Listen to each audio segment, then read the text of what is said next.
5, 4, 3, 2, 1. You can talk now, Ernie. Well, there you go. A few little technical issues going on in the back end of the studio there, so unfortunately we were down for a few minutes. So what we do is, just like Birmingham City, we'll keep right on to the end of the road.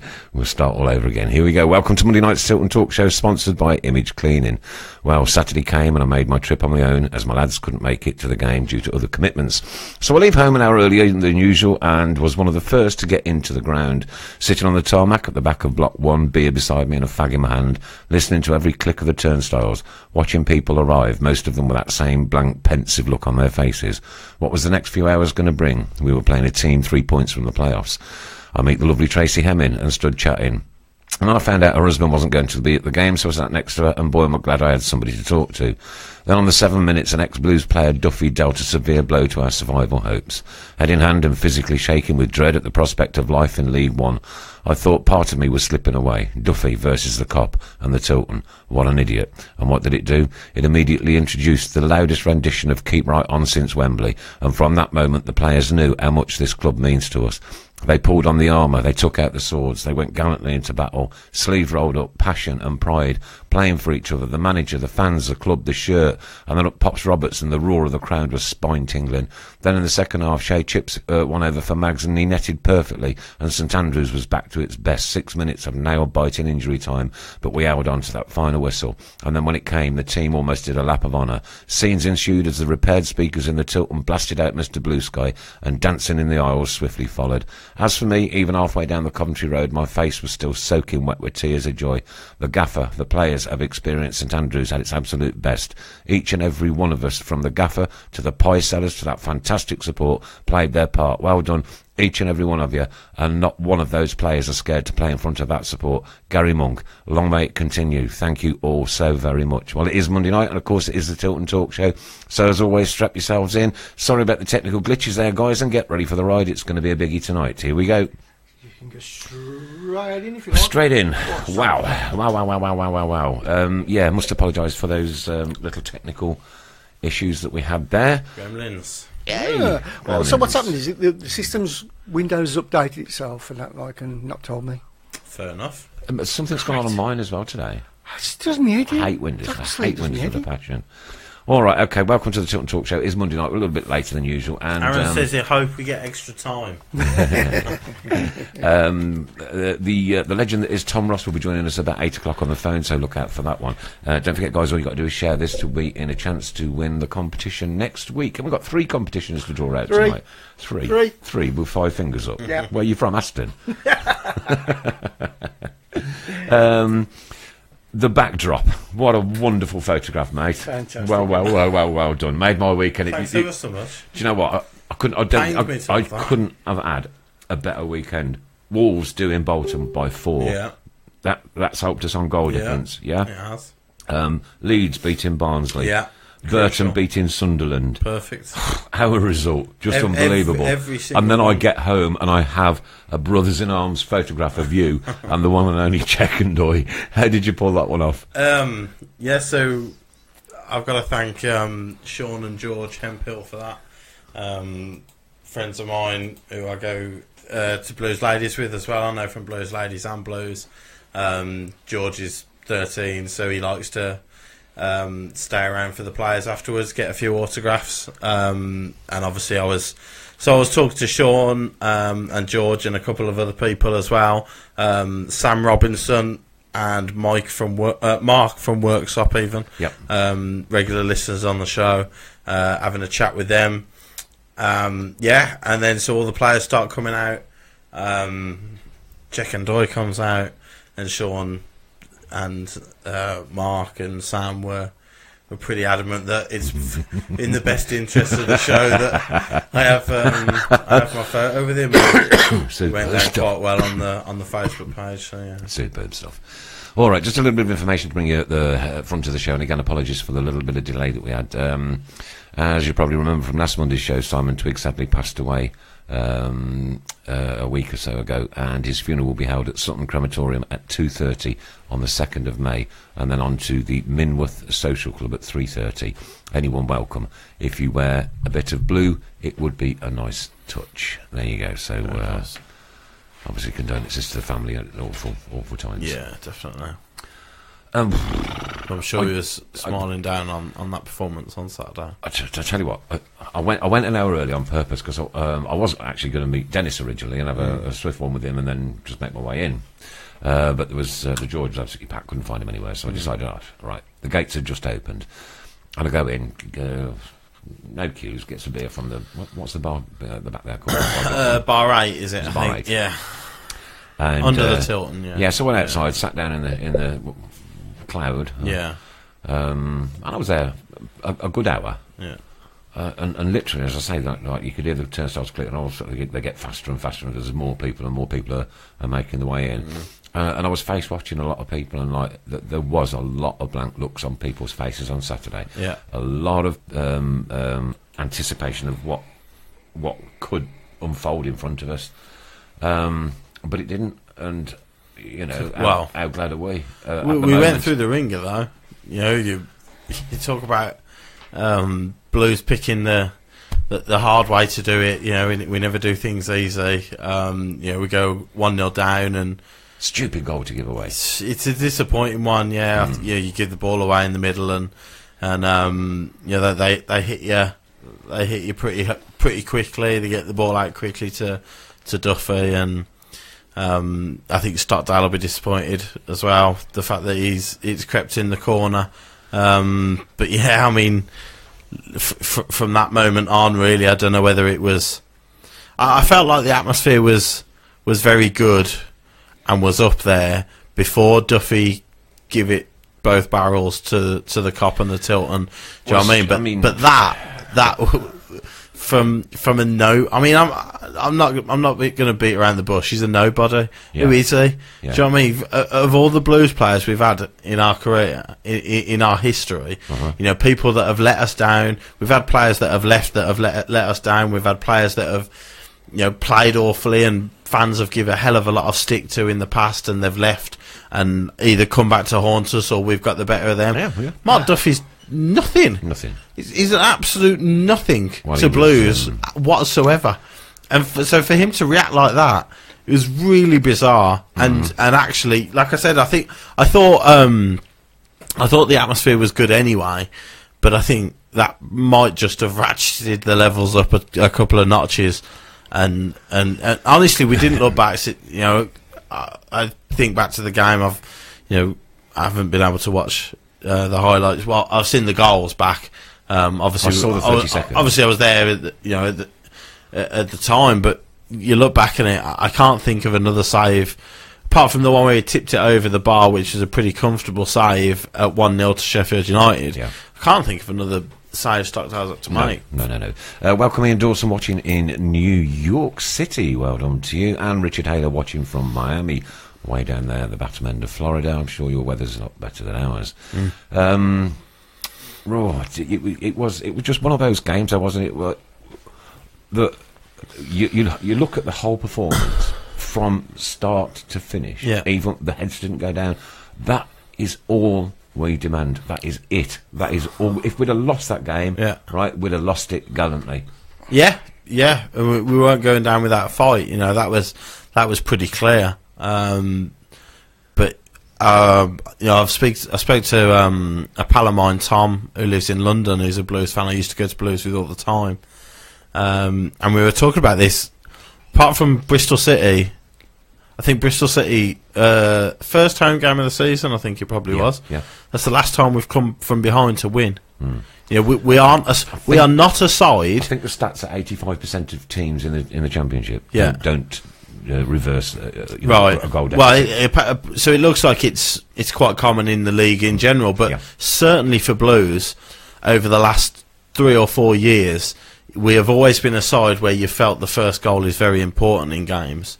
It's very, very rare that we come back from 1-0 down to pick up 3 points.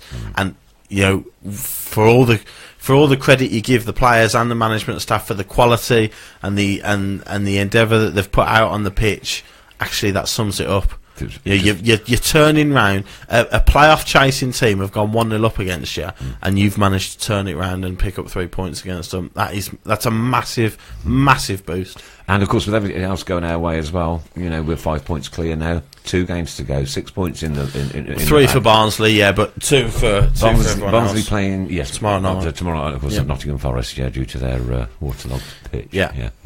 Got to say hello to Mike Pegg, Stoke Blue. Anybody notice Ndoye making 5 flowing passes on Saturday? 4 of them went to Blues players. Yeah. Monk truly does work miracles. 4 out of 5 went bad. This is why Chris Pugh waited at the back of the main stand for Ndoye to come out and have his photograph taken with him. But actually, I'm not changing my view on him as a footballer, but actually, when he come on, and that little where he took it away from a player, and then he went down the left wing and he pushed it past him and went down the left wing. I've never heard a noise like that in ages. No. Like the guy is so bizarrely crazy love for the guy. But yeah, I mean, So yeah, we've picked up 3 points, which is when the beast came on. I says, I hope this works. I do hope this works. Kyle but he did against Bolton. Yes, he did. Do you know what I mean? So I think that was the same approach that actually it's worked against Bolton. Let's make it work now. Yeah, Kyle Colclough, the keep right on, was the loudest I've experienced ever. Insanely loud. It was the best it's been for a long time. Emma Jane Noonan, great game on Saturday. Even better when Gardner gave his match shirt to my little girl. What a wonderful gesture. I saw that. Who was that? Sorry. That is Emma Joanne Noonan. I think she was. I was in the Gilmerick Lower. I was right, and I think I saw Emma ask Craig before the game if it would be okay to give her daughter, because somebody was holding up a sign shirt in front of us saying whoever was playing at number 28 Morrison 28 Morrison, can I have your shirt after the game? But right, I don't know whether that one happened or not. Yeah. Dennis Bohemia, welcome to you. He's watching from his lounge, and he wants to know what time your penalty shootout is on Sunday. Of course, it's the ladies' game Sunday versus Arsenal at Solihull Moors, 2 o'clock kickoff. And after the game, the big event of the season, apart from the photo shoot, second biggest event of the season. Yeah. No, the first biggest event must have been United. The training ground. So playing Arsenal Sunday, beg your pardon. And then straight after the game, it's you versus Katrinenberger. It is, and then. And versus you. Yes. And I believe so. Mark's already warned you. He has warned me. Yeah. Did you see the penalty shootout on St Andrews on Saturday? Which one was that? At half time. Oh, and he slips, yeah. Well, I thought that would be me, that will, on Sunday, yeah. Almost certainly. But welcome to David Wall, check back in from Salisbury, and Martin Jones, Aldridge Blues. Welcome to you guys. Spreadsheet update, Pete Taylor will be coming very shortly. Daniel Jackson's watching in Reading. Welcome to you. Shane says, anybody know why only 1,800 QPR? That's what QPR have allocated us. I had a chat with Amir before the game. I saw Amir at the ticket office, and just speaking to him, he made it pretty clear that that's it. Actually, do you know what? It was last year. They got the lower block as well. Yeah. And he said that is so unprecedented that QPR give any away fans the lower block and the top block. He had to work his socks off to get that lower block.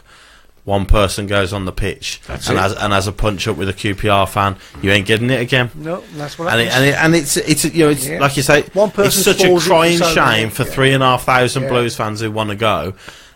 One bloke goes on the pitch and you can only have 1,800. And for everybody who shared and liked that video. Yeah. But that is as simple as it.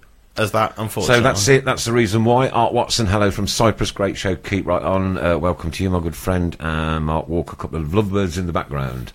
Mr. Fun with a smile on his face, talking about Ndoye. It's not a smile. The worms turned. That's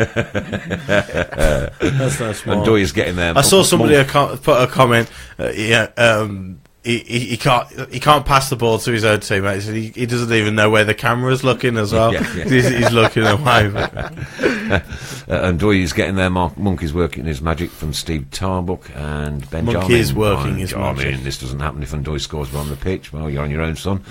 Gallagher gave his shirt away as well, said Steve Tarbuck. Yeah, and I tell you what, Gallagher, tunnel, wasn't it? Gallagher celebrated the second goal as well, really passionately. Yeah. And I think even though even though Monk's, I don't know whether it's a concerted effort from Monk that the 11 that he's going with more often than not are non-loan players, are actually our players. Yeah. You know, whether he's saying this is what we're capable of doing next season because these are our players, but actually Gallagher. If we'd only have the Monk at the beginning, eh? But Gallagher, you know, for the celebration for the second goal as well, for Magoma's goal, he was right in there with the celebration. It means a lot to him, actually. Yeah, and also David Curry's put a hotter punch in the air at the final whistle was class. Yeah, and these are things that you expect from, you know, your Morrisons, Gardners, Keefton Bells, Davis, things like that. But, you know, it shows what it means to Hotter. Hotter can't have enjoyed the vast majority of this season. No. Do you know what I mean? But actually, he's on the pitch. He's playing a big part in what we're doing. We're winning games. We're in with a really good shout of staying up now. It means a lot to him. Can you imagine him with Vassell back? Well, you know, the possibility for next, but that's what will happen all summer now if we do stay up. You know, which is looking a lot more healthy now. But you know, we are Birmingham City. Exactly. So let's not. It's not certain until mathematically we are safe. But if you know, assuming we do stay up all summer now, it's going to be the same as last summer. The optimism under Monk will be the same as it was under Redknapp. Absolutely. Paul Gill, my son is a first-year season ticket holder. When Magoma scored, the crowd erupted. I turned to see his reaction, and he was standing on the seat, fist-pumping with a look of sheer delight and wonder. He's never heard a thing like that before. That's what it's all about, isn't it? That is what it's all about. Awfully sorry that we can't read every single message out. We do read them, but we can't read everything out, though. Put it if we don't read it out, put it again, and we'll try and get it to absolutely. it. Absolutely. Gary Williams watching from Hereford. Welcome to you. Watching in Whitney, Phil Potter, and name and shame that one person. No, we're not into that, Rob. I'm afraid no.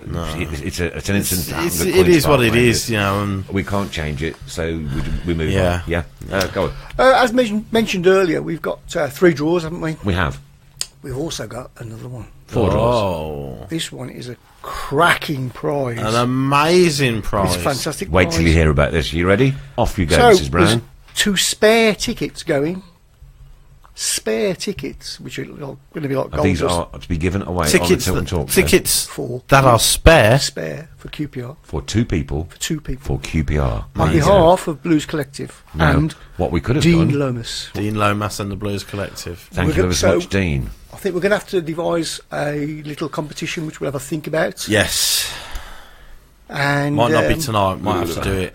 Dean's actually just written, asked Chris if we can have any thoughts on my early message to him. Yep. I've got 2 spare tickets Wednesday, but may only have 1, so hurry. So there may only be 1. Oh, there may only be 1. Okay, Okay, we'll think of a competition. Well, I will, I suppose. All right, we'll do that. Yeah. We'll do that. Yeah, Mr. Fun looks delighted on that photo, says Darren Whitehouse. I've made it my profile picture, I've had to. As you stood there, Sean went, smile.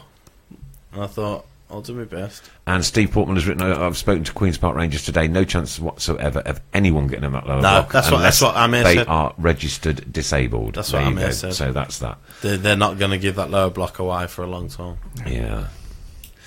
Tom Ross at 8 o'clock is coming up, so that something Chris Brown's going to get sorted out. What to do tonight? So, I know it's crazy. Jesus. Hang on. Shane Patrick Cusick I don me headphones because I can hear Tom a little bit better. Anything for QPR tickets. Robert Doyle said there are only 400 tickets left for Fulham. Is that true? There's certainly only 200 left in the Tilton Road. Yeah, not many. So I've got to set my alarm for the morning. For Kyle Colclough now saying, reporting there's only 51 tickets left in the Tilton Road. Right. 51 tickets in the Tilton. My goodness me. Pete Taylor, rumours of Hernandez from Leeds signing. Any thoughts? Good player. I don't think we'll get him for cheap, so he might have to be if there is something in it. I can see why people are saying it because he flourished under Monk at Leeds. He was a big part of that good Leeds team under Monk that just missed out on the playoffs. But I don't think he'll come for cheap, so he might have to be the one big expensive outlay of the summer if that is something Monk wants to go down. But we've also got to be careful on FFP. So exactly. We're not going to be splashing millions. Gregory Beasley, evening from Porthcawl. It's nice to know where you all come from, guys. Thanks ever so much for joining in and listening to us. Watching from Chelmsley Wood, Adam McDonough, and Shane says he'd do anything for Queen's Park Rangers tickets. Well, watch your space, Shane. Who knows? Who knows? Did you get, Bleepy wants to know, did you get Mr. Undoy's shirt? No. Did you ask him for one? I did not ask him for Would you have asked him for one? No. Because you could have worn it on Sunday, couldn't you? No. No? No, I think the deal was if he scored the winner, then I'd have to get a shirt with him on the back. I was begging. I was begging for him to do it. Daniel Jackson's asking, will the show continue in the summer? What we tend to do, Daniel, is do one after the end. You might do one after the end of the season. But then we normally have the summer off, and join a week before the season starts again. The international tournament this year, though, we might have. But there is also a little question of the World Cup finals, and if England do happen to progress, right? I'm sorry, I'm being boring here, girls and boys. If England do happen to progress, we may come back in. When England we may come back in. Adrian's saying expect the G Upper to be open for Fulham. I hope so. I would love nothing more than to see that ground full again. It'd be brilliant. I've got goosebumps. Look at me. Yeah. Look at me. Look at me. Just thinking brilliant. of a full St Andrews does that. Do you want to do? Arthur Rose is watching from Menorca. Welcome to you. Dave Moore is asking, isn't Hernandez a free in the summer? I don't know, David. Do you know? Oh, I'm not sure actually. No. But even if he was out of contract, his wages would be quite considerate. But if he's out of contract, then Kieran McCann is saying also Hernandez will be out of contract. Right. Well, that's a transfer fee we might not have to worry about then. Yeah. Paul Gill wants to know if Mr. Pugh got Undoy's phone number for a date on Tuesday. No, not yet. Not yet. Still working on it. And Daniel Rowan, good afternoon from St Andrews, Florida. I had to move 4,000 miles away to Florida, so I obviously had to choose this town. Well, obviously, yeah. Perfect. That's How perfect is that? I'm going to put a yeah. like on that. There you go. Thanks, Daniel. Yeah. Send me a friend request if you would, buddy, because I've got quite a few from down Florida way. End of season curry, that could be on the card. You never know, Gregory. And Ray had a pie. Ray had a pie. Ray rates all the pies. Yeah, I saw Ray's pie. Balti. Not bad. Yeah. Looked okay. Yeah, I was just too nervous to eat. Impressed about the bovril as well. I had always got time for a bovril. Yeah. As long as there's pepper. I had that moment where I can't eat. And believe me, I was such a miserable grouch on Friday night at home. Yeah, honestly, I can. I was probably horrible. That. Yeah, and if I wasn't, I can understand that. Yeah. 2 minutes for Tom. Okay, superb. Could you ask the Monkmeister to get the owners to knock up a new main stand for the start of the new season? It would be nice, Mark, but that's the least of our worries, isn't it? You want to get yourself safe and get a team going. Get a bit of continuity and calm before you start looking at all that. Cool. Welcome to Tracy Hemming. Thanks for spending time with me on Saturday. It was lovely to sit next to you, my little flower, and great to share such a brilliant win with you. Everybody's saying his contract's up in July, so we could be in there. It's possible, then. We won't be the only people in for him. But you'd hope that nobody's played under the Monk before, hasn't he? The Monk connection will play a part. Yeah, definitely. Right, Rob Dawes said, I think we only need 1 point to secure safety. Obviously, he goes under the results, but there are mixed run-ins. Come on, Blues. I think so. Straight after we've had a chat with Tom, we'll have analyse your predictions from the weekend and see how we go with that. We're all Forest fans tomorrow, says Ian Lomas. Well, not Forest fans, but we certainly wouldn't mind. Yeah.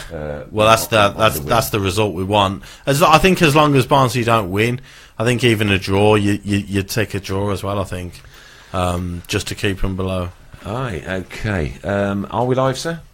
5, 4, 3, 2, 1. Welcome to the legend that is Mr. Tom Ross. Hi guys, how are we doing? Brilliant, absolutely brilliant, thanks. Certainly better, Tom. Yeah. Right, at the top of the conversation, Tom, there's one question I've got to ask you. Are you a Birmingham City fan? I don't like to say what I am, really. Okay. I've been one since I'd had no choice. I was born one, and I'll die one. End of story. That's it. That's cleared that up. So social media can go back off its meltdown. It has. And we've now cleared. So what were they suggesting? Suggesting that you were. You might not be as dedicated as you say you are. I'm a professional journalist. I look after all our teams. You are a professional journalist, Tom, and you commentate on teams around the Midlands, right? Yeah. And even I admire and respect you when you're commentating on a Villa game, because I love your commentaries. There is nobody, but you know something, seriously, else. You can be passionate. You can be passionate about your team. You can be passionate about your country. But it doesn't mean you've got to hate everybody else. Doesn't, no. I couldn't do your job, Tom, I don't think. I'm being genuine, right? Because I'm so Birmingham City through and through and through. And I know you are. That's a credit to Tom, though, isn't it? Yes, yeah. And that's what I was trying to explain to the gentleman today. Yeah. But hey-ho, that you've cleared that... it's quite simple, really. Right, I was born in New John Street West, in the backstreet slums of Birmingham, on the just between Summer Lane and Newtown Road, and it was closer to Villa Park, to be fair. But my dad took me on the 19 to St Andrews every other week, and that's how I became up. 1956, we beat West Brom 2-0 or 2-1, and that was my first game. Yep. Since then, I've seen them in Europe, in the Fair Cities Cup. I've seen every era. I've been home and away. I've been the pitch announcer. I've hosted just about every Players Awards dinner for the last 30 years. I've hosted every event. I'm chairman of the former Players Association. I run the Birmingham City All-Stars charity team that's raised around £1.6 million, or helped to raise £1.6 million for local charities. And to be fair, don't care who it is, question my allegiance to my football club. I don't care who you are. Don't ever do that, because I've earned my pips and stripes. That's what absolutely. Because over the years that's what I've done. A lot of reaction coming in. Tom Ross, born in Aston and a blue nose. I've heard it from the horse's mouth. Tom Ross, you're a legend, from Steve Tarbuck. By the way, all my mates at school, I went to St Chad's. There was two of us, Cornelius Walsh, Connie Walsh, and myself. Yep. The only two Blues fans at St Chad's. And boy, did we get beat up regular because of it. John Robbins, Sir Tom, Chris Woodley, miss hearing Tom on the radio. Well, he's still actually on the radio. You do bits for TalkSport. Yeah. And there's a big new exciting thing coming towards the end of this season, and then starting next season for real. So I'll keep everybody abreast of that. Exclusive there, Tom. Say again? We got an exclusive there. You know how much Chris Pugh loves his exclusives. It's going to be massive for us as well. It's going to be massive for us. Brilliant. The way we communicate in this world is changing. Yeah. The world is digital. You're finding that out. Yeah. The world is digital. We know. The digital, it's full steam ahead digital. Look how many people watch Netflix. It's a digital app. Look how many people watch Amazon, a digital app. The days of terrestrial radio and TV are on the wane. Digital is where it's at. More people listen to podcasts and all sorts of things now. If you don't embrace digital, then don't you'll give be too much away, Tom. So that's the next step in my career anyway. Jez McDonough, Tom Ross, Carling Cup versus West Ham was the best commentary ever. I couldn't possibly not agree with that. Tom I still Ross, can't go anywhere near London. Legend brew through. Everybody's asking for Bronx. That's good. We at the It game was Saturday, an Tom. amazing night. I mean, listen, I've had some wonderful nights. Yeah. That at St Andrews, under the floodlights, watching them play Roma, watching them play Barcelona, watching them play Espanyol and Zagreb, seeing my first ever game, West Brom, and my dad holding my dad's hand, and I was only like a young lad, and I've got so many great memories. But standing out, I've got to be honest. There was the League Cup win, both legs against Aston Villa. I was up both legs. Amazing night. I know it wasn't a massive trophy then. There was no Wembley. There was no Europe. The big teams weren't in it, but it was still a massive, for me, as a Blues fan, to see them lift a cup was truly special. Yeah. Watching Trevor Francis in the 70s, home and away, going to that game at Leighton Orient, well, Millwall fans tried to stop the game. When we got promoted that night, I was there that night.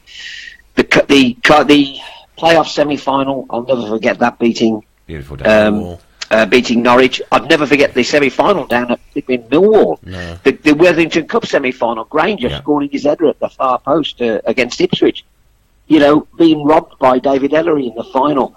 Then moving on to the quarter-final, beating Aston Villa in the quarter-final, beating West Ham in the semi-final. And more than just beating them, coming from behind to win that game and reach the final where nobody gave Birmingham a chance, and then all of a sudden, they're choosing who they're going to get to lift the trophy. They had an injured player who's going to, and then we went and done them, turned them over. I've got some wonderful memories. If I died tomorrow, I've got some great memories. Beautiful, beautiful. Right, Tom, you spoke briefly about the Ipswich game. Now, the atmosphere at that one was iconic. Amazing. The atmosphere on Saturday was just unbelievable. My goodness me, we put a shift in. Absolutely, and funny enough, I've just sent my Birmingham Mail column off to the Mail. I've sent it off today, and in it, I talk about Birmingham City fans. I said the atmosphere was amazing, but not only from Blues, but I thought also Sheffield United fans helped to make the occasion special. Yeah, Duffy made the occasion special. Was not just because Gary Monk had asked the fans to get behind the team, but because the excitement generated by the players from two teams where it was a must-win game for. Yeah. You very rarely go to a game that's must-win for both teams. Yeah. And I thought it was fabulous. Goalmouth action, crosses, few tasty tackles, controversy, lots of hitting the bar. I tell you what, that could catch on, couldn't it? Mm-hmm. Yeah. Definitely. It was one of those days that will stick with me in my memory. Absolutely. The fans were brilliant, by the way. Do you know what? Tom, I put on my Facebook, we'll play the video on here in a minute. I put on my Facebook, I was videoing two lads. This is 10 minutes after the team's gone off the pitch, and Mr. Blue Sky is belting out, and they're dancing their heads off, and it's absolutely beautiful to see. And I take that home and I show, young people like young Courtney you met outside the a few weeks ago. And I said, this is what St Andrews can be like, because I couldn't take her on Saturday. And she's only seen us lose there, bless her, so she'll get a time. And, but like... You can't beat it, mate. I never left the ground till... gone at past 6. Right. Oh no, it was about 25 past 6 when I actually left. I was talking to Blues fans in the old main stand car park, and they were absolutely buzzing after the day. Not just the win, but the whole atmosphere of everything added to the win, made it a very special day indeed. And they were still buzzing, and they were chatting, and the little kids in their Blues tops all of a sudden now realise what their dad meant when he said, we're going the Blues, you know what I mean? All of a sudden them kids realise, and they're hooked for life now. Any young kids that were there on Saturday will never support another team as long as they live. Yeah, well, I was still sobbing halfway down the Coventry Road. 15 minutes after the game had finished, mate. Honestly, that performance meant so much to me. That's actually made my football season a whole lot better. Against a good team. A very, very good team. We were 3 points off the playoffs. Who needed to win. We went, and you know something? We went behind. I know. We went behind, and still we came back. And I wrote it in the column in the Mail. I said, once the team went behind, they responded, the Blues fans, by raising the decibels to fever pitch after going a goal down. That made a difference. Yeah.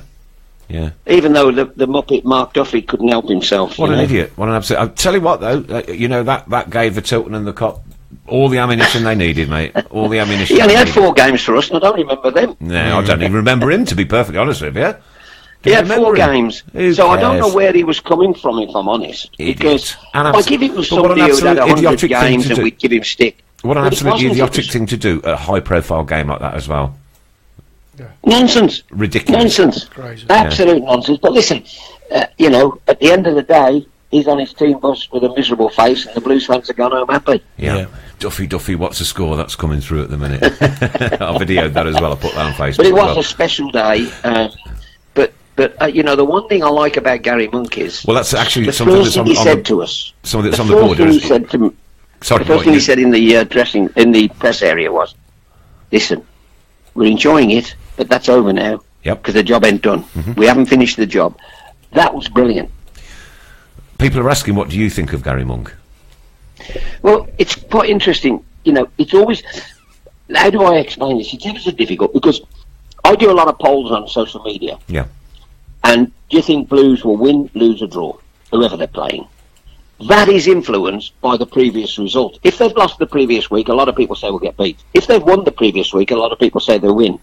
And I think I'm absolutely delighted with Gary Monk. But that might be just because I'd had enough of poor managers. if that makes any sense, you know. Zola, Harry, Steve Cottrell, too many, nothing had gone right.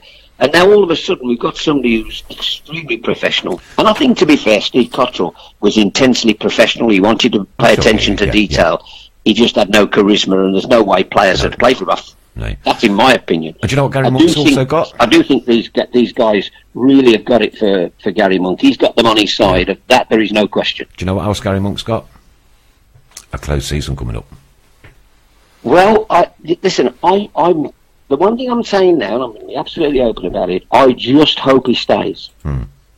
I really hope he stays. Now, that'll depend on a number of things. One, staying up, I think, will be vital. Two, I think you'll want to know if they've got the wherewithal to do something in the summer. And I'm told by people at the club that they will be able to do something in the summer. So, all back things on your being toes equal, again, Chris Pugh. well, all things being equal, he will have the summer, pre-season, to get everything right, to get people in that he wants. And listen, he's no mug. He's come in. I'll just tell you a little story. When Millwall beat Blues 1-0, Steve Cottrell said it was a rubbish way to play, 4-4-2, and if we tried to play it, we'd get beat every week. Right? Gary Monk's come in, won the first 3 games, won 3 games out of the first 4, playing 4-4-2. Yep. Because Gary Monk has looked at his players and said, what system suits them, rather than saying they've got to fit my system. He's looked at them and said, what can I get the best? And he's gone simple. And I think he's absolutely right. Had he get better players in, then he might play a different way. But he's playing that way because he gets the best out of the players he wants. And I think that's a great management technique. And work around your players, not yourself. I think that game again on Saturday has certainly increased season ticket sales for next season. Well, I think already the Fulham tickets are flying out anyway. There's only 51 left for the Fulham game in the Tilton Road at the minute. That's amazing, isn't it? You know, it's just hopefully they'll open the whole ground up, because I think they'd sell it. This is what people have been asking on here tonight. Yeah. I think they'd sell out. You know, if they open the whole ground.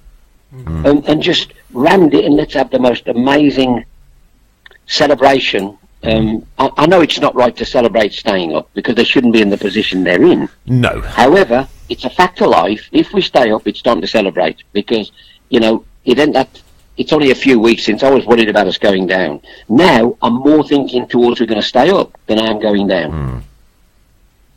But a lot will depend on how, you know, Barnsley and Bolton do, how Barnsley do in their game in hand. That's tomorrow night, of course. Yeah, but absolutely. But the one thing we can't do, and I'm sick to death of Birmingham flirting with relegation. Last year I had to go to Bristol. I'm sick of it. I know it's wonderful. We went to Bolton and Caddy scored and everybody had a wonderful time. I'd rather not be in that position. If we stay up, and there is still an if, because it's we're not out of the woods, you know. And Gary Monk stays and we get the summer. Yeah, I can see us genuinely, from the turnaround that I've seen from when Steve Cottrell played games to how we played on Saturday, the turnaround has been immense. What he's done on that training ground, I haven't got a clue.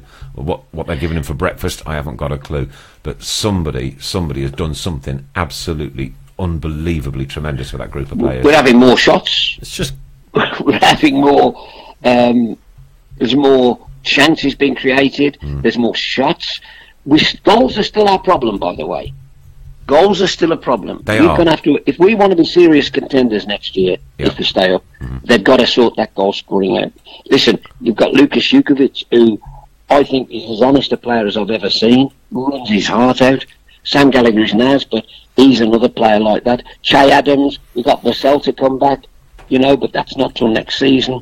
But I think they still need a goal scorer. They need a goal scorer that you can rely on, that gets game-winning goals. It's not going to be cheap, but I think that's a priority for us. I really do. Yeah. But it's confidence, isn't it, as well, though, Tom? You know, the fact that, you know, under Cottrell, you mentioned that Millwall game and the Barnsley game at home as well, which we lost, and the manager's coming out saying that we're scared to play at home. The players, you know, the Villa game, and he comes out and says that the game has passed players by and the game's too big for some players.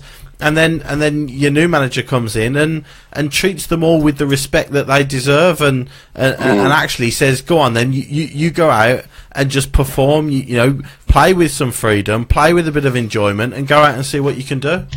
Well, you're right to a degree, but it isn't that simple. Because one of the things I do know Gary does is his attention to everybody knowing their job. He is so adamant that every player goes on the pitch and knows their job, knows who's marking who, knows who's responsible for tracking who, knows who's responsible. That is a fabulous way to start. Once they've got that, and the ball's then in the other team's half, then express yourselves. But the first thing he does is get them organised to make sure everybody knows what's expected of them. And there's nothing wrong with that. I do think, listen, I've heard a million managers say it's tough to play at home. Because there's a demands. You have to be strong mentally to deal with the expectation level of home fans. So I understand what Cottrell was saying. A, he shouldn't have said it. But he should have kept that in-house. But B, you know, there's nothing wrong with him saying that, because lots of teams have had a problem. And I've heard other Birmingham City managers, successful Birmingham City managers say, of course, a lot easier to play away from home because A, there's no expectation level, because only a small number go in relative terms. But at home, there's pressure.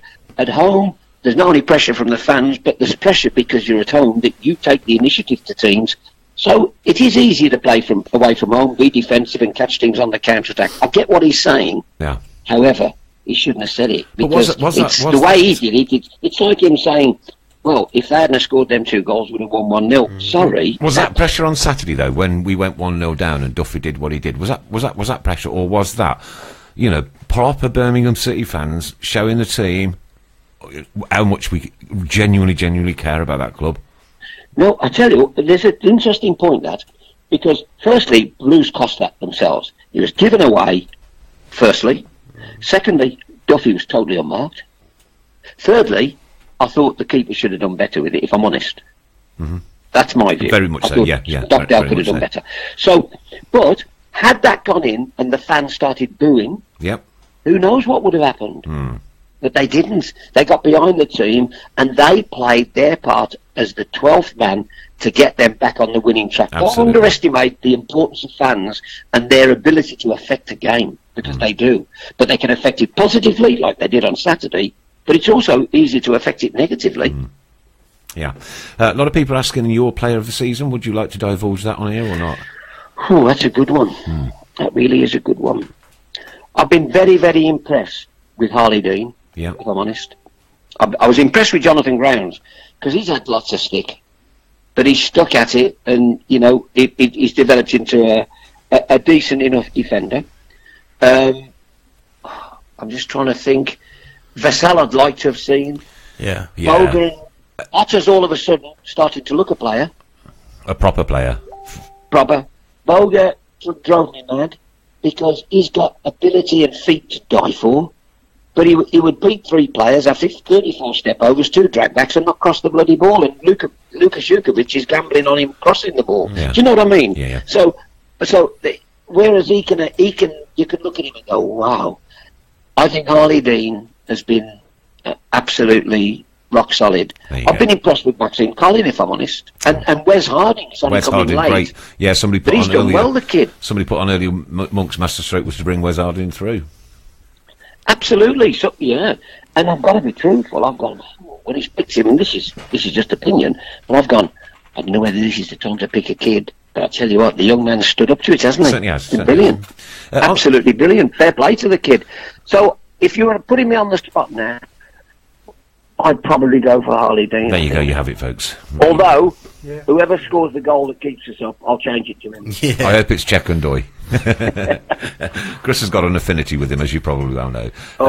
On Sunday, this coming Sunday, Birmingham City Ladies play Arsenal at Solihull Moors. And after the game is finished, Chris Pugh has volunteered for charity. I think there's £100 in the pot so far. To take a penalty against Ann-Katrin Berger, and then for her to take one against him. Live on Facebook on Sunday. Excellent. It will be on the Tilton Talk one. One of us will be there videoing it. So he's looking forward to that. He's not smiling at all, honestly. That's going to be good fun. I think my money's on the goalie. Yes, everybody's is. And mine is. I'm taking it, and mine is.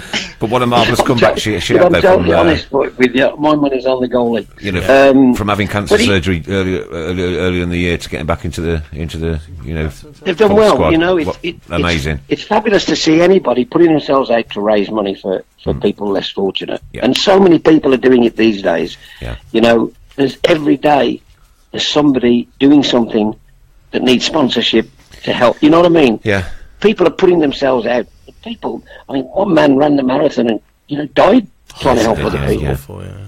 Yeah. You know, I think it's wonderful. If you can do anything and you can raise money for those less fortunate, then hey, good on you. Good on you. Good on you. I mean, I went, and this is interesting, I go to Aston Villa on a Friday for the press conference. All the other journalists do as well. B6 on this programme, Tom. I go to the press conference. In the radio bit, there's only me and the kid from BBC. Well, that's definitely a red card. But do you realise how many people are there, backroom, ex-Birmingham? Mm-hmm. Oh, yes, loads, yeah. Listen to this. Yeah. Bruce. Yeah. Clements.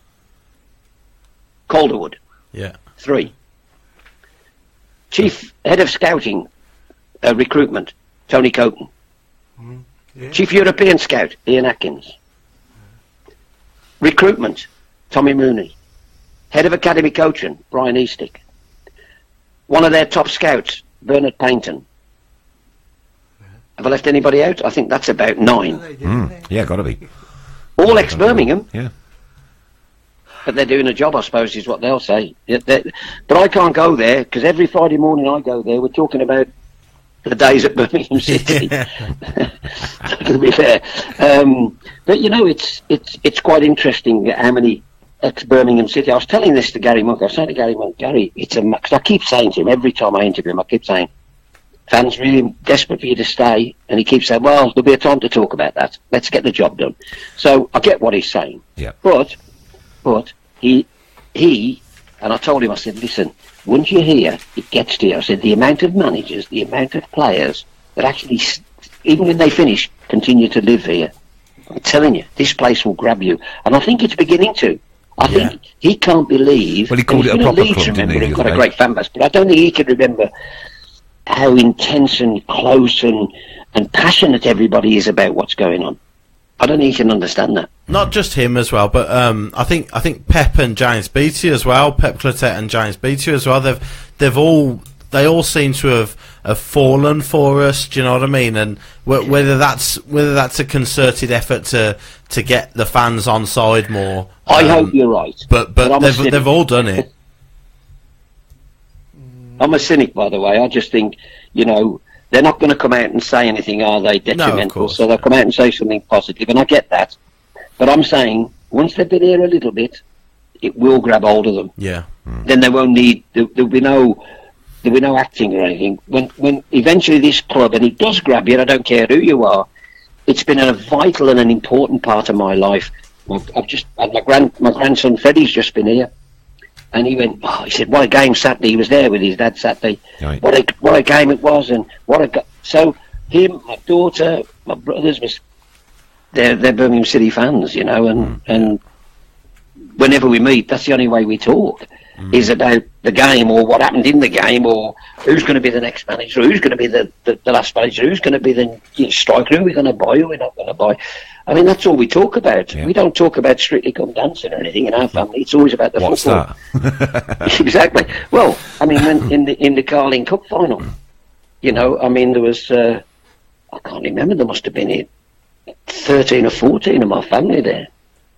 You know, all decked out in the blue and white, and my grandkids are growing up the same way. My granddaughter Mia, my grandson Freddie, they're all Birmingham City fanatics, and that's good for me because it's easy. Let me tell you, it's easy to support Real Madrid, Barcelona. It's easy to support Manchester United and Man City and all the big clubs. It's hard work being a Blues fan at times. It's hard work, but I tell you what, once you're in, you're in. Yeah. There ain't no getting away from it. There ain't no getting away from it. I'm going to put you on the It's spot. like a drug. I'm going to put you on the spot, Tom. We got a competition tonight for a ticket to the Queen's Park Rangers away game, and I'd like you to pose a really difficult question for the listeners out there. And the first 20 correct answers we'll take into a prize draw tonight, and one of those 20 will win a ticket for Queen's Park. Oh, that'll be interesting. So do you have... and it's for the QPR away game? For the QPR away game, yeah. I think it might be his home game. And it's... no, it's got to be QPR, isn't it? Yeah, it's QPR. Yeah, it's got to be, yeah. Yeah, it's QPR, yeah. And it's dedicated by a gentleman called Dean Lomas Lomas. From Blues Collective. Oh, amazing. Yeah. We Hey, want I'll a tell really you what, tough question That's from going to be you. a good atmosphere as well, because they've got a fantastic home record, you know. Yeah. I think they've got the best home record outside the top 6. Well, let's go and bust it. Yeah, exactly, party poopers, nothing wrong with that. Yeah. No problem. I'm just trying to have a little think who... let's talk a bit longer while I'm having a think of a question. I can think of a really good... It ain't going to be easy, though, I'll tell you now. No. Right, any plans for a second book is being asked by Adam Wilkes. No, but there's a fair few chapters to add on now. Right, well, Particularly in the managers section. that could be the second book coming up then. There's a fair few sections, but it's still doing very well, you know. And I've been.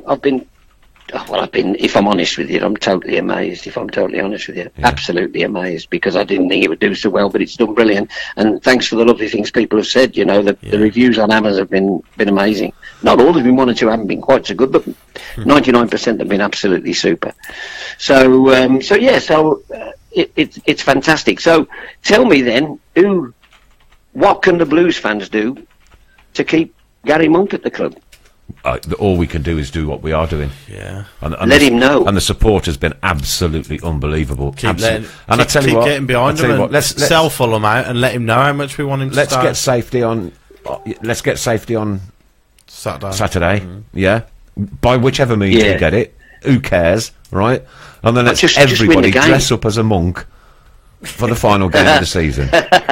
For the final game of the season, everybody dress up as a monk. That might impress him, you know. Huh? That might impress him. But he's got... I've tried to talk to him as well about because you can banter him as well, by the way. Yeah. He loves the banter. He loves the banter. Could you ask him to in come the first the first interview I did, he said my last game as a player was here. Yeah. He said in the cup. And I said, I know, I'll give you 2 out of 10. And he went, I thought I had a good game, he said, to be honest. But he could have the banter with him, you know what I mean? Yeah. And I think that's important, that people in our side of the fence can have that relationship with him. Serious when it gets serious, but he loves telling the stories afterwards. He loves it. Because our old manager, Gary Pendry, old left back, well, he was his coach at Southampton. So he knows a little bit about it. And of course, they had James Beattie as well, didn't they, down at Southampton? Gordon Strachan and Gary Pendry. So he'll know a little bit about Birmingham City before he got here, I'm sure that's the case. He'll know a lot more now. He'll know more about the passion and what drives the fans on than anything else.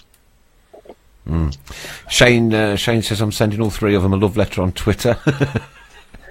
Well, that's a start. I think he's getting the message through social media anyway. Listen, he's on Twitter. Yeah. And I think he understands.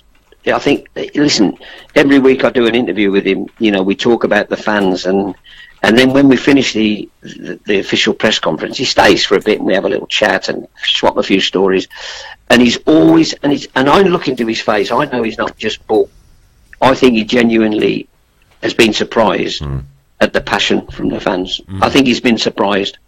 I don't think. And I told him the story about Sir Alex Ferguson when I was in Steve Bruce's office before one game when Man U were there in the Premier League days, and Sir Alex said to us, he went, "This is without doubt one of the most hostile places I've ever come to." That's a manager who'd been at Galatasaray, by the way, in the Champions League. But he thought St Andrews was hostile. He don't mean violent, but he means the atmosphere created is hostile, and the opposition really have to overcome that. And that's what I was trying to say at the start, you know, that positivity. If the fans are at it, not only does it get your team at it, but it can affect the opposition as well. Yeah, definitely. And I think that's also, you know, for me, very, very important as well. Very, very important. Yeah. Joseph Camp's asking Tom, was Steve Cottrell as awkward to interview as he came across? Oh, absolutely. Well, my first interview was quite interesting. Yeah. I can't remember what it was. Third, fourth question in, I said to him, "Listen, there's been a number of managers try to get a tune out these players. You know, what makes you think you're going to be able to do it?" And he went, I know what you want me to say. And I just stopped the interview there. I went, "Sorry, I don't want you to say anything. I've asked a question, answer it or don't answer it. That's your choice. But I've only asked a question. I have no preset answer that I want from you." Does that make sense? Yeah. But he was that sort of, I think he was a bit intense. I think he was almost paranoid. He thought people, you know, maybe he'd had a bad time with journalists before, I don't know. But that was the sort of thing. And I remember in one of the early games as well, I said to him, "You know, listening to you, Gary, the first goal is going to be vital." And he went, "No, not necessarily. If we don't get the first goal, it's not that important, you know, da-di-da." And I thought, well, that's all right. The next day, they won 1-0. And he said in the post-match press conference, getting the first goal was vital. And I went, hang on, yesterday you told me. And he was laughing about it. But that was the way the man was. You never knew. And he was awkward and he was difficult because, you know you were a second or two away from upsetting him. And then if you did, he was going somewhere else. You know, you'd have trouble getting anything out of him. So you did have to do him in a very, very special way. You had to interview him. You could ask the questions, but if you didn't phrase it right, it could turn very quickly to like a very monosyllabic answers. So you didn't get anything out of him. So it was difficult. And I know, I've heard all the fans say, "Oh, you've got to go in and let him have it hard." Well, you do, and they just end the interview and walk away. So what chance have you got then? You do have to be a bit clever. Well, thanks for being honest with us. In the way you speak to people. You do. You can't.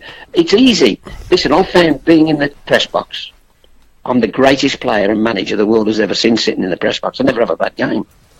Just the same, I think it's easy on the terraces telling journalists how to go and interview a manager. Till you've been in that place, it's difficult, you know. Because some managers you can do any. Steve Bruce, Big Eck, you could ask him anything. In any way, and they'll take it. Some managers, you can't. Ali Redknapp, you say anything you want to him, not a problem. You couldn't to Steve Cottrell, and you couldn't to Ron Saunders, for example. It's no surprise that the players had an issue with him. Then, you know, if he comes across like that with the supporters and the media, you'd imagine he'd be exactly the same with the players as well. I don't know. I wasn't in the dressing room, so I can't really answer that. But I would imagine if he is, he wouldn't get a reaction out of him. No, of course, yeah, exactly. And because it's wrong, but these days you do have to have them on side. I think it's a nonsense. In days gone by, it wasn't the manager's job to make the players happy. It was the players' job to make the manager happy. Because they wanted to be in the team. Yeah. They wanted to get the win bonus, their appearance money. Now, they get paid good money, win, lose, or draw. They don't care. So the manager needs them on his side. That's why a lot of managers don't come and criticise, because they need them.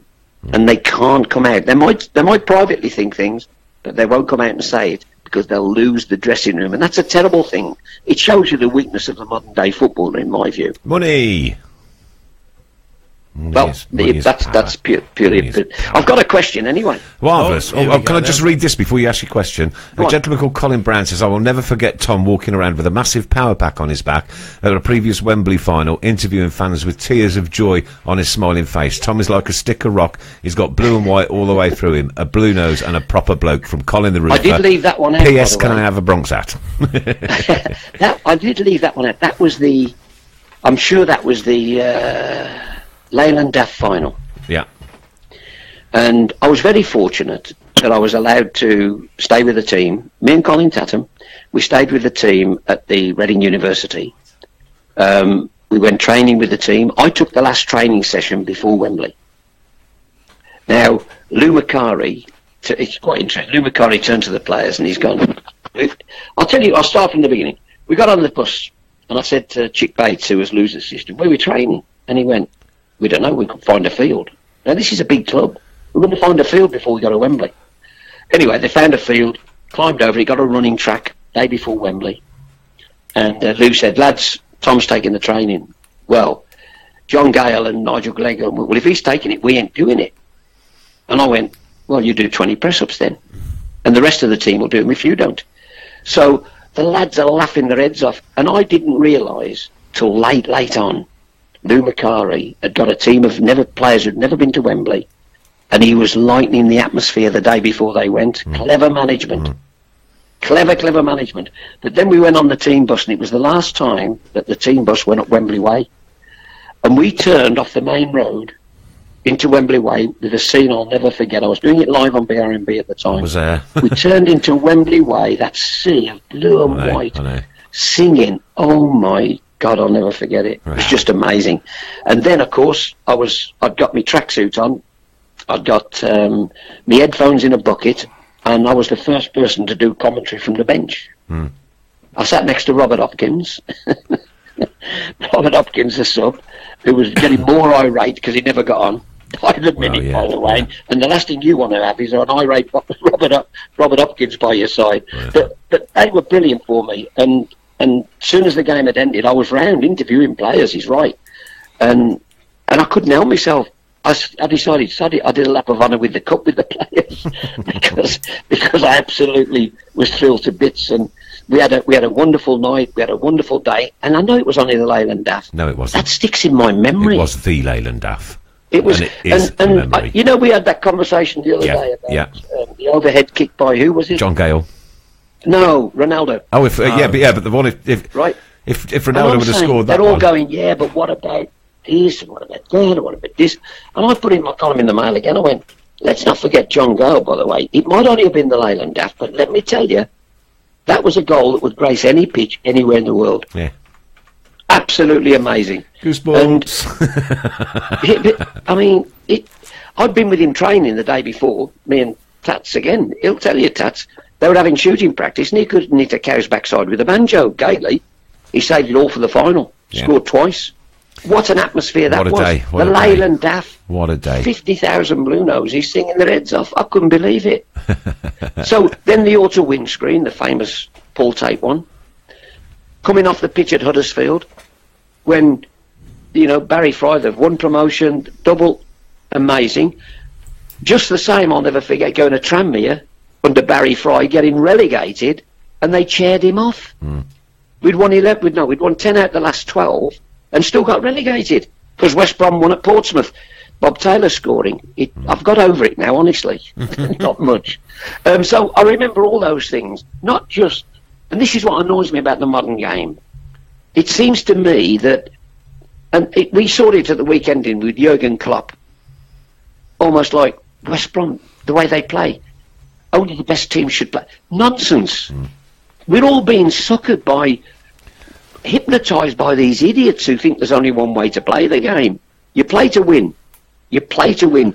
And even if you're relegated, you've last game of the season, you're 20 points adrift, you still got to try and beat the opposition. You owe that to every other team in the league. He made the point it was a waste of points for West Brom because they're already down. Right. So he's trying to say they should give up.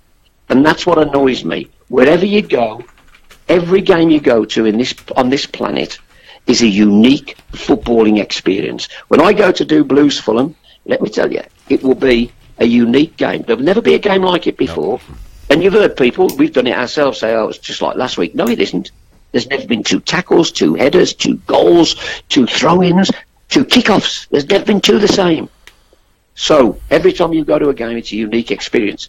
And how can you not be passionate about that when you're at a unique sporting event? Absolutely. I just don't get people who moan about football games as if it's rubbish, what am I doing here type of attitude. Every game's got something to offer, especially if it's at St Andrews, which is a sort of a special place for me. Very special. Especially the old main stand. I was only saying on Saturday to Sean Derry, who was working with me, I've walked up these steps a few times over the last 35, 40 years. And somebody rang me and was telling me they were looking on YouTube for something or other, and they can hear my voice in the background on the tannoy. That was in 1976, for goodness sake. Good God. 1976, which, I adore doing it. I did the tannoy, and I used to run from the Tilton, when my mates were to do it, run back, watch the first half, run back, do the half times, and run back again. I could have sat in the box, but I wanted to be with my mates on the Tilton, to the left-hand side of the Tilton, just up where the first barrier was. I loved it. Loved it. Loved everything. And You know, still will. Right. All I want What's now this is I'd love question to then, see Tom? Blues 'Cause win the FA Cup. Oh, I just want them to win the FA Cup, mate. That's all I would love, to see them win the FA Cup. What question have you got for him then, Tommy? Right. Don't tell us the answer on here. I'll give you the phone back to Chris in a No, second. I'll just give you the question Yeah. now. Name the international striker Yeah. who we signed from Queen's Park Rangers. And it's the first 20 people that come back with that will get put into a hat. Chris Brown, you got Now, the ball. while you're there, I'm just going to check the book to make sure I've got the bloody thing right. Hang on. Yes. Signed from Queen's Park Rangers. Okay. International He didn't striker. play. He only played a season, but great, world famous striker. Okay. Right, okay, thanks for that. Super. We've got 3 competitions and this one there to run tonight, Tom, so we better wrap up because we've only got 15 minutes left. Always good to have you with I us, can't Tom. believe you've been in me already. I You got me into know. my Wait, stride, listen, you've been come in back me. next week. I prefer to come in, to be fair, one week. Yeah, Yeah, That's do all that. right. So have you Do that, better my than friend. on the phone. Do that because it's And, always... and we'll tell a few stories. Yes. We've all got plenty. But it's always a pleasure. I love what you do. You know, the passion, and it's fantastic. Well, if you But, could get the gaffer to come in for us, then we'd really appreciate it because we can't get anything off the club. Just make sure you tell anybody that questions my Blues supportership they haven't a clue. They need treatment. Top man. Top made right, that boy. clear Cheers, tonight. Tom, boy. Thank all the best, my Keep friend. right on. And yourself, mate, Cheers. and yourself. Bye-bye. Bye-bye. Right, you need that phone then for the answer to that question. Yeah. I think you can walk. I hope he stayed on. You still there, Tom? You got him. Well, there you go, the one and only Tom Ross. Unquestionably a blue nose. Unquestionably a blue nose. Yeah, I think you made that And, very, very clear. Right, Mrs. Brown's had to shoot through to the other room to get the answer to this question, but he's going to be back in a minute monitoring what's going on. Right, first competition, Chris, what is it, please? Right. If you give me 2 seconds. Right. First competition. First competition is right. Okay. The first competition is right. The prize is anonymous, but I do know what the prize is, and it's a pretty good one. It is a very good prize. I know It's what a the pretty prize good is. one. So if you can draw from this one, that's the first one. You get Sure. You're going to pick 2. One each then. Okay, You do thank one you and very one, much do one. indeed. Okay. There's my one. And my one is Ben, it looks like, well, without my glasses on, Happock, or Harrock. Okay. I'll have a look. All right, at it, okay, yeah. we'll have a look at that one very shortly. And Julie Gardner. And Julie Gardner. Okay. The prize is so good, the club won't let us say what it is. Not allowed to tell you what it Okay. is. There you go. And it is, believe me, so good. It is so good. Okay. There is another. Well, do you want to do the other one? Yeah, we'll do the... Go on, This then, is for this is for Accessi Blues. It's for 3 disabled people to go to the training session and present mags with the Accessi Blues Player of the Year award. Superb. And where are the names for that one? I'm going to give them to you. So we straight away. get rid of the rest of the names out today. Make sure. Shut them. Right, I'll put this quickly in there. Look, there you go. And this is for 3. You do 2, I do 1. So we're picking 3 people 3 out? people out of Yeah. that one. Yeah. Yeah, perfect. There's my first one. My first one is Ben Brooks. Ben Brooks. And Brooks, give me all the sheets after, will you? Thanks. There you go. You do the last one. Tracy Hemming. Tracy And Hemming. Dave Portman. Dave Portman. There you go. Portman. Those are the 3 people that are going to... They're going to the open training session and present mags with Accessi Blues Player of the Year award. There you go. There you go. Nice little Get prize to there. check and go, man. Fantastic. And we've got another one to come as well. Another one to come We've got the soon. Tilton then. Talk. We've got the Tilton Talk. The standard Tilton we- Talk share The draw. draw. But we may as well do that now while we're on the draws, yeah?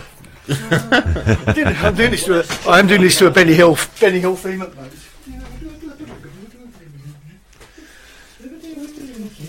And how many we got for this week? Right, Just the right, one? yeah. Just the one. Okay, it's your turn, Mrs. Me. Yep. Okay. 122 shares. Yeah, the 1 in 122 winner. chance of winning. Pete Taylor. There we go. Those Pete Taylor You are the winner. What's going to happen now? Are you going to get in touch with all these people? I am, yes. Okay, super job. So just They'll all know by now, anyway. Yeah. I think they're all watching, so. Yeah, good stuff. Stepping Stones Global has just arrived. Just got in at the show. Well, it didn't actually. We were about 15 minutes late because we had a technical glitch. So we might run, a few minutes overtime if we have to. With a footy group from 2 to 4 this Friday at North Solihull Sports Centre in Chelmsley Wood for adults with anxiety and depression. It would be great if you could come down. 18 plus men and women, more than welcome. Good luck in your podcast awards. You deserve to win. Thank you very much for that. And thanks for letting me come in and speak a few months ago when we had only just started. Now we're on Twitter at Blue Sky No Clouds. If you could give that a mention, please, based vaguely on Mr. Blue Sky ELO, keep right on. There you go, young man, and don't worry, we'll be having you in again next season. Yeah, hopefully so, yeah. Okay, what's the cup, Mr. Fun? Atari Soccer 6? No, I think, it's a Speedway one, isn't it? It's a Speedway one, but it was a Speedway one. It was a Speedway It was a one. Speedway one. It's going to be the new Tilton Talk Super 6. Trophy. And talking about Super 6, how well did I do? We're getting more than 2 points this week. Let's move on. Oh, yeah, I only got 6. And Sharon, come in second. I got 6, I think, as well. I got about 13. I think you got 19 and the minute right. Oh, nice. I know. Not nice one. I belted it when I got home. Do it right. As Tom says, you only play to win. Spreadsheet, here we go. Okay. Yes. Oh, we're rumbling through it tonight. We're rumbling through it. So, Sunderland lost at Burton. What was your prediction? Back when I first did it, I had Sunderland beating Burton. Right, okay. So, Sunderland are now relegated, so I can cross Sunderland off. The fact that they've got Fulham and Wolves in the next two would have meant that they were gone anyway, because I can't see them getting We must get hold of their blogger friend. Yeah, the Roker Report. Yeah, definitely. I fell for those guys now. So could we do that for next week's show, Chris? Get the Roker Report guy on. Oh, yeah. Of course, yeah. So, we'll start with Burton.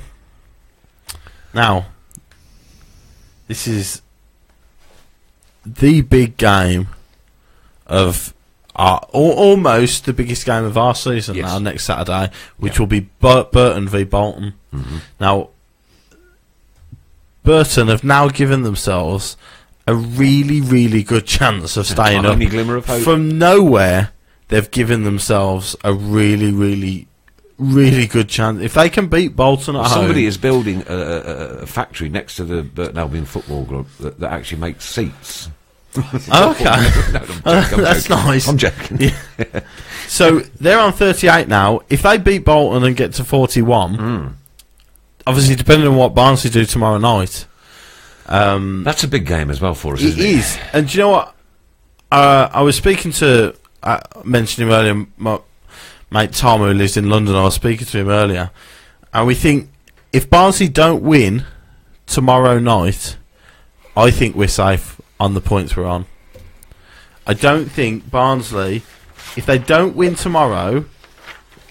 The maximum they'll be on is 39, which will mean they'd have to win one and draw one. Well, they're on 38 at the minute. Yeah. So say they draw tomorrow night. I'm with you, Get to 39. They'd have to win one and draw one. Minimum, win one, draw one. And from Brentford at home and Derby away. They're not going to do it. They are not going to get to 43 if they don't win tomorrow night. All right, okay. Now... That, like I said, that game is massive tomorrow night. Then, because if they don't win, I think you can write them off. I think they're gone, which then leaves Burton or Bolton. Now, the fact that they play each other is a massive help to us because only one of them can win. Now, if Bolton go there and win, I think we're safe because Burton can't catch us. Would a draw suit us better there? I don't think a draw is any different to a defeat.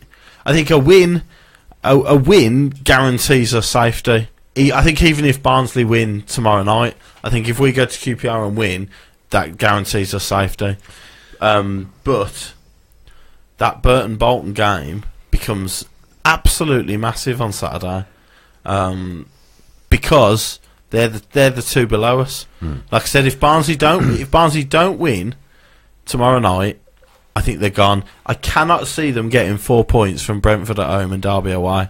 Okay, well, Now, Derby are on their usual annual slide, aren't they? But they're still in there. Even if they lose tomorrow night against Cardiff, they're on. That'll be 4 defeats in a row. There'll be 1 point outside the playoffs. They are still in there. Well, Reading are still in the mix. Reading are still in the mix.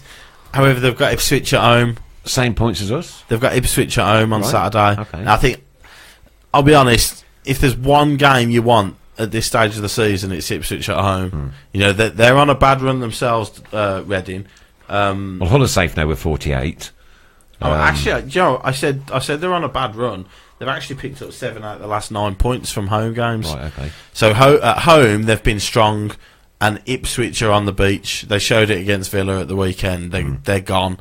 I think I'm pretty confident Reading will beat Ipswich at home, which will see them safe.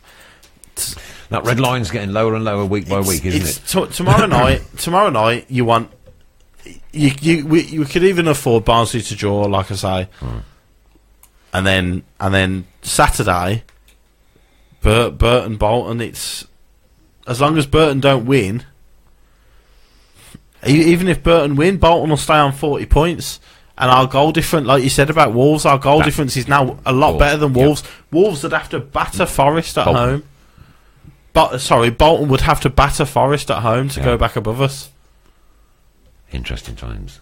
It is. We've given ourselves a massive chance, and like I said, those results on Saturday, every single one of them went perfectly for us. Pete Taylor's asking if anybody else has lost sound. Could you just check that for us, Chris? Right, okay. Kev Kelly reckons that Rowett will be sacked if they fail to get into the playoffs. I think they'll give him one more season. Yeah. The worry is that because they've spent money, he'd have to be cutting costs again. That's what he did with us. He didn't want that, you know. So maybe he walks. I don't know. But I don't think I wouldn't rule them out of the playoffs yet, though. James Smith is saying Burton need to win 2 games to go above us. Burton would need to win both to go above us. Yes. No, not true. I mean, it could all be over. Yes, true. Sorry, yes, of course it's true. They need to win. They need to beat Bolton and win at Preston away. I mean, we've got to look. But if they beat Bolton, they go into Preston flying with confidence. That'll be 3 wins in a row. Well, all we've got to do is win our game. Yeah, and like I said, you know, the season's finished then. Go and beat QPR, and I'm sure that's what they'll be saying. And then we can party. That's what they'll be saying at Blues. The gaffer Monk will be saying to the players, and it's what every fan is thinking. You go to QPR and win, we're playing Championship football next season. Yeah, as Rob Dawes says, it's in our hands. Don't worry about those below us. We've just got to focus on ourselves. We're not worried about those below us, but it is nice to talk about, you know, the scenarios that couldn't happen. Because it is. It makes it sounded everything good. Everybody's saying sound is good. So it must have been that individual. Yeah. Matthew Revel, welcome from New Zealand. Thank you very much for tuning in again tonight to the Tilton Tilt Show. All right, there are a couple of people saying it's frozen. Try refreshing your screens if it has, and then coming back again. Yeah, it's a shame really that Notts Forest Barnsley game hadn't been played out on the day really. Well, it's kept us waiting a little bit longer, hasn't it? You know, but actually Barnsley have picked up 1 point in their last 3 games, so they're not confident. You're asking Barnsley to effectively go unbeaten in their last 3 games, which they've struggled to do all season. Adrian Howell's pointing out here, a point and we scupper Burton catching us as goal difference is too much for them. And yes, almost certainly, yeah. The goal difference is let me have a look. Goal difference. Blues is -30, Burton's -44. So you know, but where we've got to be careful is Barnsley's -20. Yeah, Barnsley's is better than us, but Bolton's isn't. And like I said, Barnsley are the ones now. You know, that result tomorrow night is absolutely crucial. If they don't win tomorrow, they have to win tomorrow night. Yep. If they don't, I think they're gone. James Smith says, don't forget, even if Burton win both games, then other team also needs to get the necessary points to go above us, which is like the advantage that we got was Saturday, wasn't it? Yeah, That was it. and that's the main thing now. So it's Bolton. Bolton are the ones Burton and Barnsley are chasing. The teams aren't chasing us anymore. They're chasing Bolton. Thomas Clayton says, great video of Duffy, what's the score? Chant started by that young lad in the whole of the stand joining in. Electric. I videoed it myself, mate. Yippee! Brilliant. A point and we spoil the Vials relegation party. Then we can party watching the Vial lose in the playoffs, says Ray. Nice one. I like your thinking, mate. Kind of want Cardiff to get automatic. Because so that Fulham are in the mix. Yeah, because I think if it's Cardiff, Villa, Borough, and one other, I think Villa fancy their chances. If it's Fulham in the playoffs, I think they're panicking.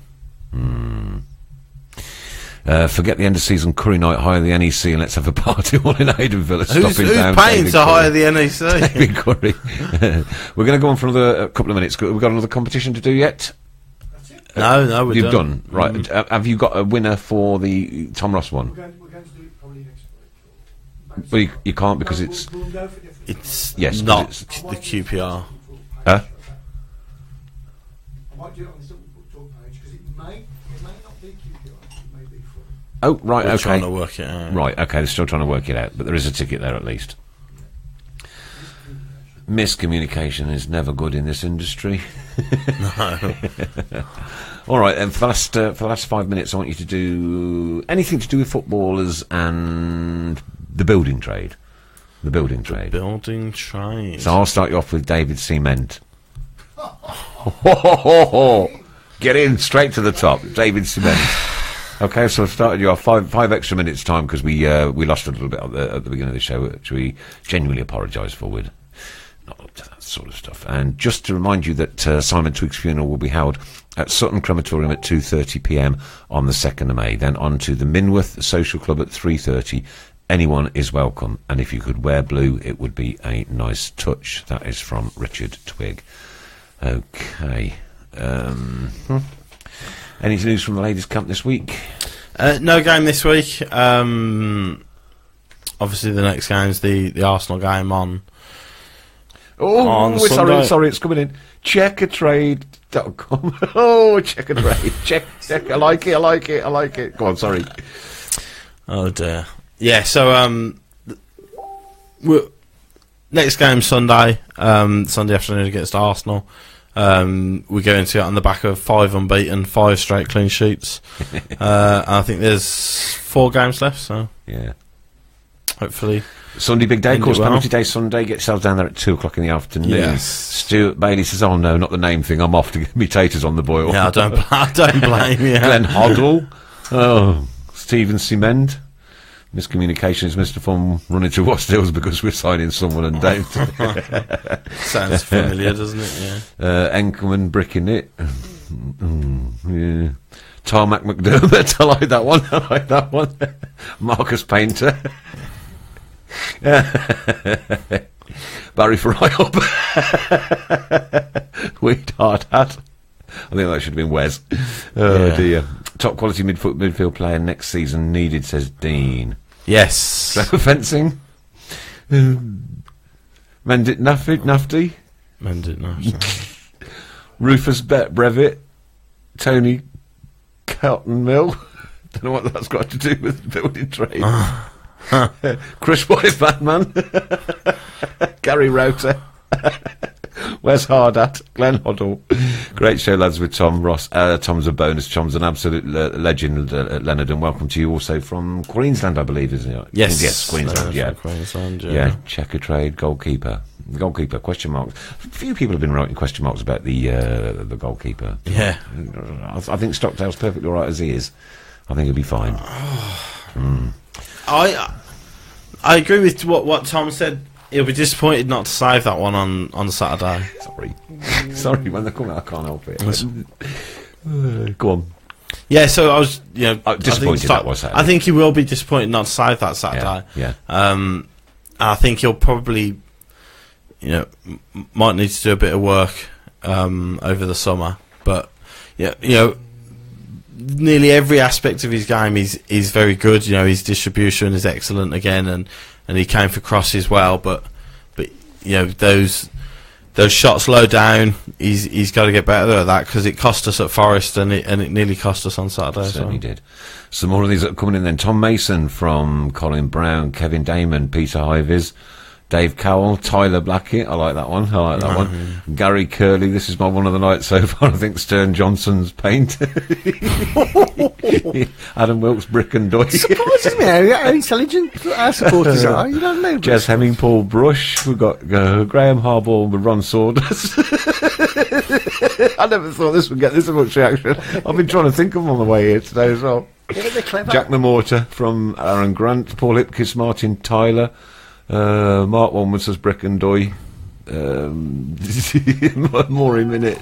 Digger Davis. I'm sorry. Oh dear. Lee J. Geary, Andrew Barrowman. Oh, Gregory Beasley, Bob Hatton. Oh, I like that one too. Oh dear. Need a new goalkeeper, they're all saying. Dennis Mortimer. Oh dear. That was from Robert Doyle. Aaron Grant, Ratchet Robinson.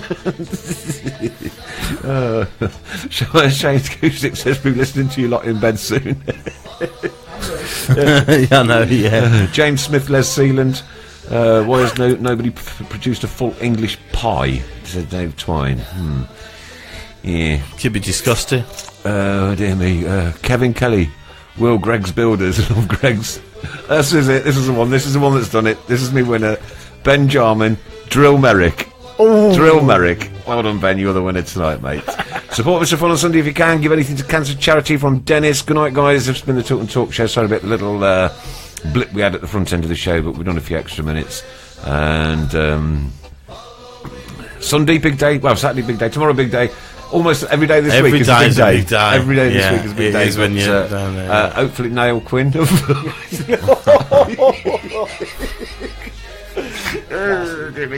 I love it. I love the end of the show. Brilliant, brilliant. You lot are absolutely wonderful, marvellous. Mrs. Brown, thanks again. We'll try not to get another blip like that next week, but it was a Windows issue that we had earlier where Windows put an update in and we had to do some changes, blah, blah, blah. Not to bore you.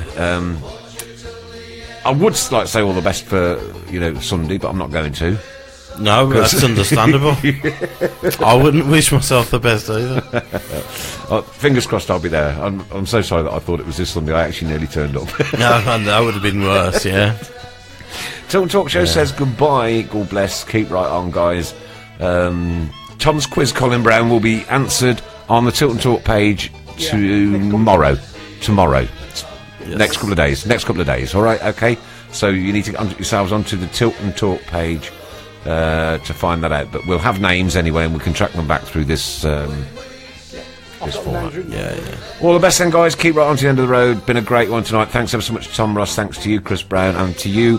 Why am I looking in the opposite direction? Otherwise, yeah. Too many Chris's. Mr. Fun himself, and of course to Check and Doy. Yeah, thanks, man of the week. Have a good one, guys. We love you, what more can we say?